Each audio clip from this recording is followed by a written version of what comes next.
Diddly ho, neighborinos! And today we're taking a look at this 2008 Dodge Nitro. Figured I have this car for the day, so I may as well do a little bit of a review on it.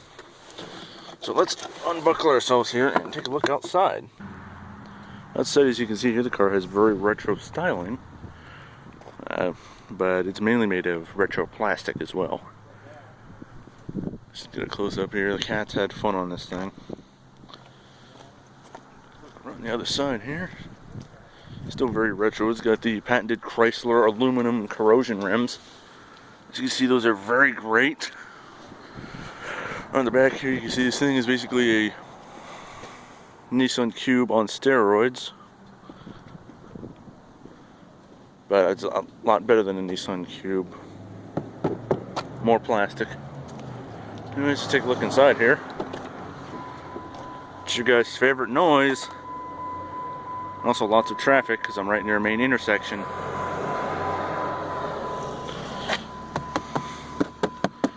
More plastic.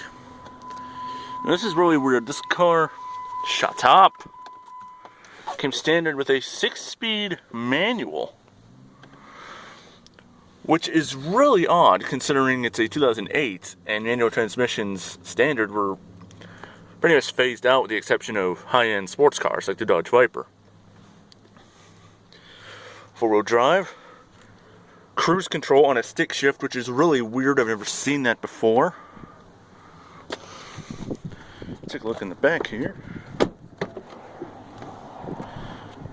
Pretty much the same deal. Pretty decent legroom, actually. It's better than the Jeep Grand Cherokee. This is actually built on a Jeep Liberty platform. They shared the same platform, just a different body style, so naturally the ride is going to be crap. Power sunroof. And I am 6'5", and I'm actually sitting in here somewhat comfortably, even with the front seat all the way back. And these back seats actually do recline slightly, as you can see here on this one. Well, you can't really see, but there, now you can see. But now, alright, let's take a look at the back here.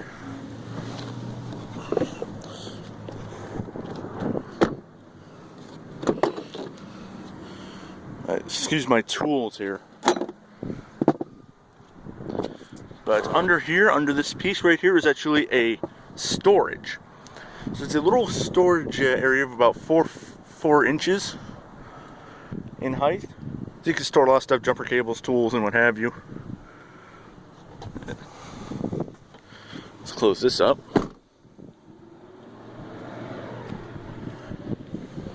One more look around here. Let's take a look under the hood. Under the hood here, you've got a 3.7 liter V6 producing about 215 horsepower.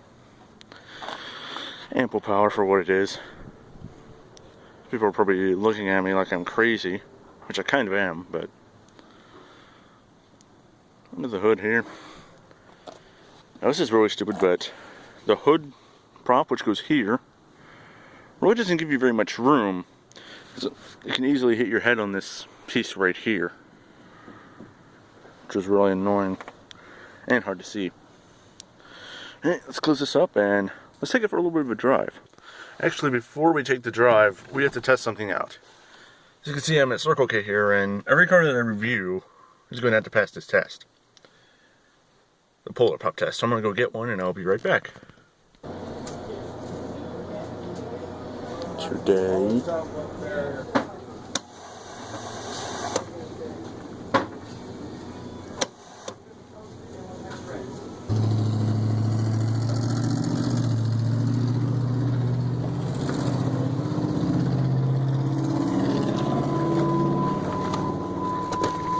Right, after that, sorry, my hand got in the way.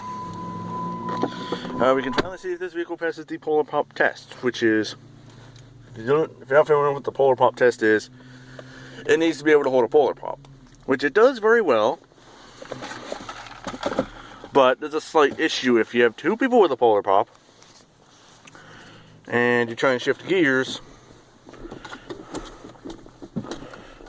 You're going to get jabbed by your own straw. if you shift into 6th gear or reverse.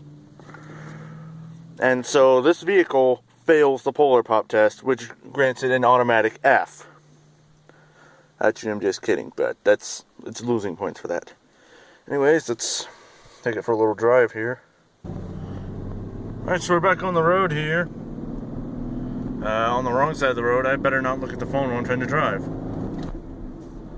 Drive's pretty nice down the road. Kind of hard to drive with one hand if I got out of town here before I do anything stupid, like get arrested. Uh-oh.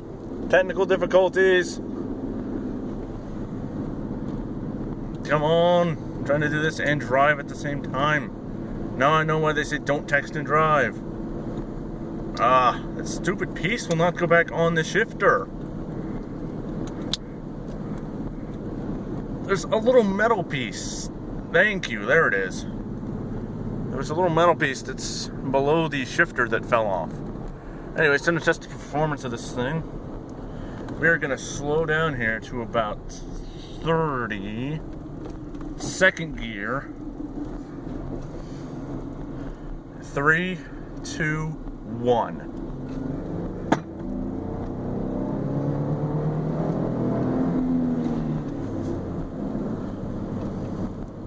Pretty decent. That's about 30 to 55. I think it was about 4.5 seconds, I think. Pretty good. It actually doesn't sound bad either. But overall, pretty comfortable to drive. When we get back, we're going to show you a couple more things, and that's going to be it.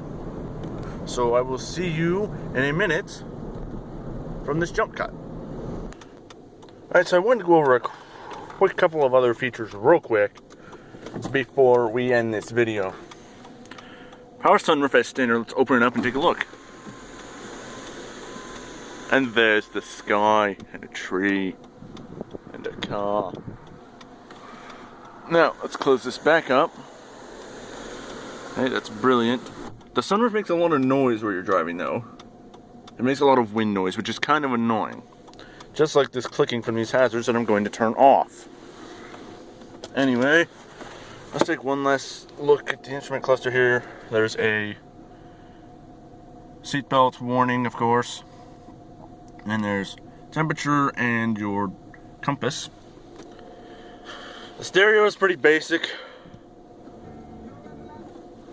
I don't want to turn it up too long because copyright infringement, because it's already gotten me once. It's not going to happen again.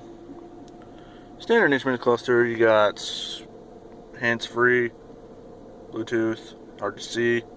That's the sun glare. Pretty basic, nothing extreme, which I kind of like. Let's do one more look in the back here. Oh, there's something really cool. You see this little icon right here in the middle?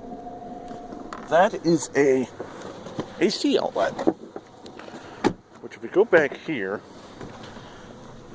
and here it is. That's for turning on this 115 volt AC adapter.